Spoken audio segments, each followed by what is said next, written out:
ओम श्री साईनाथाय नमः। श्री साई सच्चरित अध्याय 36।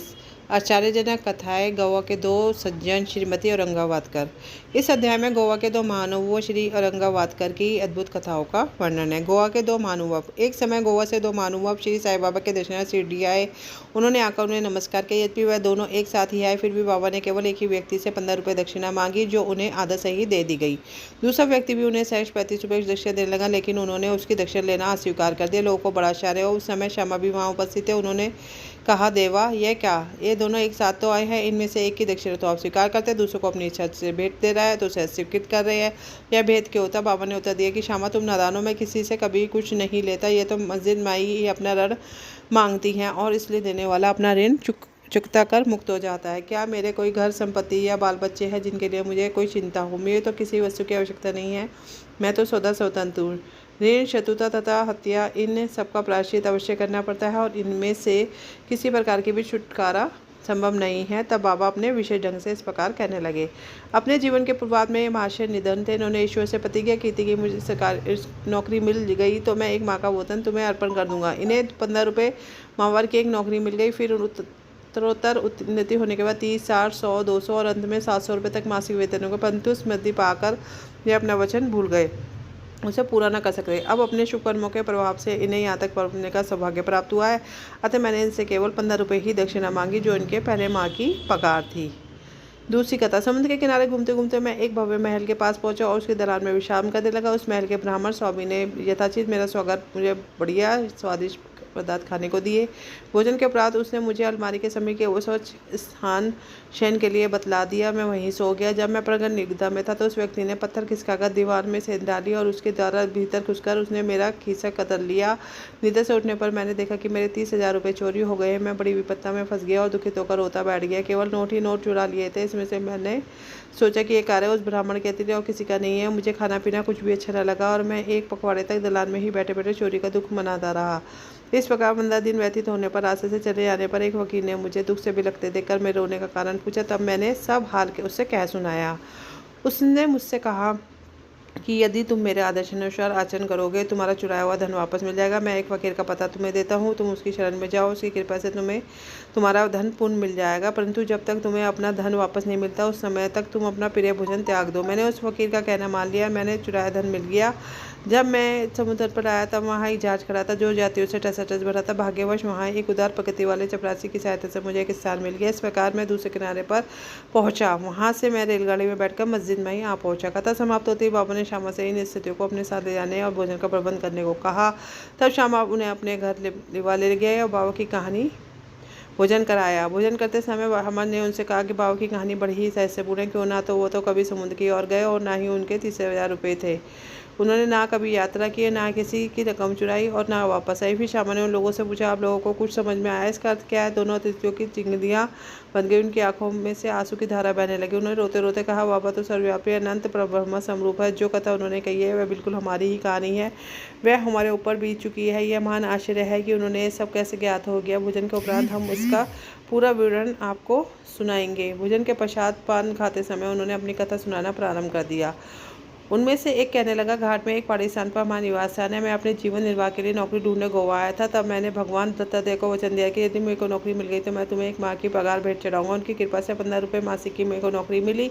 नौकरी में पदोन्नति हुई। मैं अपना वचन भूल गया। बाबा ने उसकी स्मृति दिलाई और मुझे 15 रुपये वसूल कर लिए। आप मुझे इस दक्षिणा ना समझे, यह एक पुराने ऋण का भुगतान है तथा दीर्घकाल से भूली हुई प्रतिज्ञा आज पूर्ण हुई है।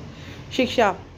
यथार्थ में बाबा कभी किसी से पैसा नहीं मांगा, और ना ही अपने भक्तों को भी ने दिया। वे आध्यात्मिक उन्नति में कांचन को बाधक समझते हैं और भक्तों को उसके पार्श्व सदैव बचाते हैं। भक्त मालसापति इसके उदाहरण स्वरूप हैं। वे बहुत निर्धन थे और बड़ी कठिनाई से अपना जीवन बिताते थे। बाबा उनसे कभी पैसा मांगने नहीं देते थे, और ना ही अपने पास की दक्षिणा भी उन्हें कुछ देते थे। एक बार एक दयालु सहृदय व्यापारी हंसराज ने बाबा की उपस्थिति में एक बड़ी रकम मालसापति को दे दी, परंतु बाबा ने उनसे उसे अस्वीकार करने को कह दिया। अब दूसरा अतिथि अपनी कहानी सुनाने लगा। मेरे पास एक ब्राह्मण रसोइया था, जो गत 35 वर्षों से ईमानदारी से मेरे पास काम करता आया था। बुरी लत में पड़कर उसका मन पलट गया। उसने मेरे सब रुपए चोरी कर लिए गए। मेरी अलमारी दीवार में लगी थी। जिस समय हम गहरी नींद में थे, उसने पक्षी से पत्थर हटाकर मेरे सब 30,000 रुपयों के नोट चुरा लिए। मैं नहीं जानता कि बाबा को यह ठीक ठीक धनराशि कैसे ज्ञात हो गई। मैंने दिन रात रोता और दुखी रहता। एक दिन जब मैं इस प्रकार निराश और उदास होकर बरामदे में बैठा था, उसी समय रास्ते में एक फ़कीर ने मेरी स्थिति जानकर मुझसे इसका कारण पूछा। मैंने उन्हें सब हाल सुनाया। तब उसने बताया, कोपरगांव तालुके के शिरडी गांव में श्री साईं बाबा के नाम के एक औलिया रहते हैं। उन्हें वचन दो, अपना रुचि का भोजन पदार्थ त्याग दो, मन में कह दो तब तक तुम्हारे दर्शन ना कर लूँगा, उस पदार्थ की कभी भी नहीं खाऊंगा। तब मैंने चावल खाना छोड़ दिया और बाबा को वचन दिया, जब तक तुम्हारे दर्शन नहीं होते, मेरी चुराई धनराशि नहीं मिलती, तब तक मैं चावल ग्रहण न करूंगा। इस प्रकार जब 15 दिन बीत गए, तब वह ब्राह्मण स्वयं आया और सब धनराशि लौटाकर क्षमा याचना पूर्वक कहने लगा कि मेरी गति ही भ्रष्ट हो गई थी, जो मुझसे अब ऐसा अपराध बन गया है। मैं आपके पैर पड़ता हूँ, मुझे क्षमा करें। इस प्रकार सब ठीक ठाक हो गया। जिस फ़कीर ने मेरी भेंट हुई, उससे मुझे सहायता पहुँचाई थी, वह फ़कीर फिर मेरे देखने में कभी नहीं आया। मेरे मन में श्री साईं बाबा के दर्शन की, जिनके लिए फ़कीर ने मुझसे कहा था, बड़ी उत्कंठा हुई। मैंने सोचा कि जो फ़कीर मेरे घर आया था, वह साईं बाबा के अतिरिक्त करने कोई नहीं है, जिन्होंने मुझे कृपा का दर्शन दिया और मेरी इस प्रकार सहायता की। उन्हें 30 रुपये का लालच कैसे हो सकता है? इसके विपरीत में आध्यात्मिक उन्नति के पथ पर ले जाने का पूरा प्रयत्न करते हैं। जब चोरी हुई राशि मुझे पुनः प्राप्त हो गई, तब मेरे हर्ष का पारावार न रहा। मेरी बुद्धि भ्रमित हो गई और अपना वचन भूल गया। कुलावा से एक यात्री को मैंने साईं बाबा को सपने में देखा, तभी मुझे अपनी यात्रा के वचन की स्मृति हो गई। मैं गोवा पहुंचा और वहां से एक स्टीमर द्वारा बम्बई पहुंचकर शिरडी जाना जाता था, परंतु जब मैं किनारे पर पहुंचा तो स्टीमर खचाखच बढ़ा था, उसमें बिल्कुल जगह नहीं थी। कैप्टन ने मुझे चढ़ने दिया, परंतु एक चपरासी के कहने मुझे स्टीमर में बैठने की अनुमति मिल गई। फिर इस प्रकार मैं बम्बई पहुंचा। फिर रेलगाड़ी में बैठकर यहाँ पहुंच गया। बाबा के सर्वव्यापी और सर्वज्ञ होने में मेरी कोई शंका नहीं है। देखे तो हम कौन हैं और कहाँ हमारा घर। हमारे भाग्य कितने अच्छे हैं कि बाबा हमारी चुराई गई राशि वापस दिलाकर हमें यहाँ खींच कर लाए। आप शिरडीवासी हम लोगों की अपेक्षा बहुत श्रेष्ठ और भाग्यशाली हो, जो बाबा के साथ हंसते खेलते मधुर भाषण करते कई वर्षों से उनके समीप रहते हो। यह आप लोगों के गत जन्मों के शुभ संस्कार का ही प्रभाव है कि जो कि बाबा को यहाँ खींच लाया। श्री साई ही हमारे लिए दत्त है।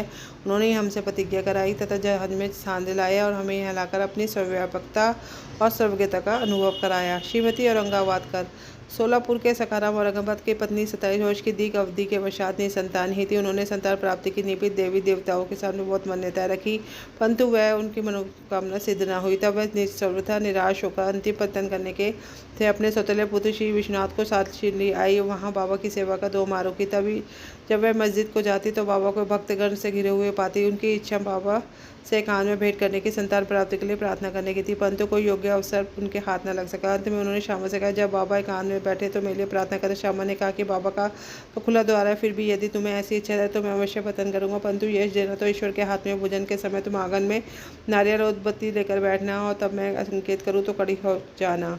एक दिन भोजन के उपरांत जब श्यामा बाबा के गीले हाथ तौलिए से पोंछते रहे, तभी बाबा ने उनसे गाल पर चिकोटी काटी। तब श्यामा क्रोधित होकर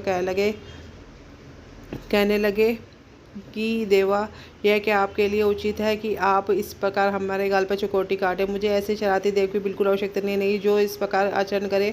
हम आप पर आश्रित है, तब क्या यही हमारी घनिष्ठता का फल है? बाबा ने कहा, अरे तुम तो 72 जन्मों से मेरे साथ ही हो, मैंने अब तक तुम्हारे साथ ऐसा कभी नहीं किया, फिर अब तुम मेरे स्पर्श को बुरा मानते हो। श्यामा ने कहा, मुझे तो ऐसा देव चाहिए जो हमें सदा प्यार करे, नित्य नया नया मिष्ठान खाने को दे। मैं तुमसे किसी प्रकार के आदर की इच्छा नहीं रखता और ना ही मुझे स्वागत आदि चाहिए।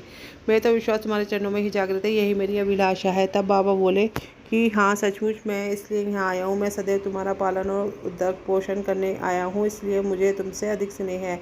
जब बाबा अपनी गद्दी पर विराजमान हो गए, तभी श्यामा ने उस स्त्री को संकेत किया। उसके ऊपर बाबा को प्रणाम कर उन्हें नारियल को और उदबत्ती दी। बाबा ने नारियल को हिलाकर देखा, ये तो सूखा और बसता है। बाबा ने श्यामा से कहा, ये तो हिलता है, सुनो ये क्या कहता है। तभी श्यामा ने तुरंत कहा कि यह बाई कहती है, ठीक इसी प्रकार इसके पेट में बच्चा भी गुड़गुड़ करे, इसलिए आशीर्वाद सहित यह नारियल ने लुटा दो। तब फिर बाबा बोले कि क्या नारियल से भी संतान की उत्पत्ति होती है? लोग कैसे मूर्ख हैं जो इस प्रकार की बातें करते थे। श्यामा ने कहा कि मैं आपके वैष्णव आशीष की शक्ति से भरपूर अवगत हूँ, जो आपके एक शब्द मात्र से इस भाई को बच्चों का तांता लग जाएगा। आप तो टाल दें और आशीर्वाद नहीं दे रहे। इस प्रकार कुछ देर तक वार्तालाप चलता है। बार बार नारियल फोड़ने को कहते थे, परंतु श्यामा बार बार यही हट पकड़े हुए थे कि उसमें भाई को दे दे। अंत में बाबा ने कह दिया कि इसकी पुत्र की प्राप्ति हो जाएगी। तो श्यामा ने पूछा, कब तक? बाबा ने उत्तर किया, 12 मास में।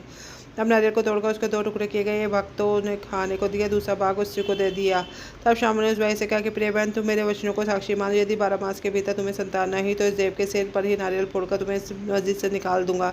यदि मैं इसमें सफल रहा तो मैं अपने को माधव नहीं कहूँगा। जो कुछ भी मैं कह रहा हूँ उसकी सार्थकता कर तुम्हें शीघ्र ही विदित हो जाएगी। 1 वर्ष में उसे पुत्र रत्न की प्राप्ति हुई। जब वह बालक 5 वर्ष का था, उसे लेकर वह अपने पति सहित शिव बाबा के चरणों में उपस्थित हुई। पति पत्नी दोनों ने बाबा को प्रणाम किया। कृतज्ञ पिता ने 500 रुपये भेंट किए, जो बाबा के घोड़े शाम करके छत बनाने के काम में आए। इसी के साथ साई सच्चरित्र का 36वां अध्याय पूर्ण होता है। ओम साई नाथाय नमः।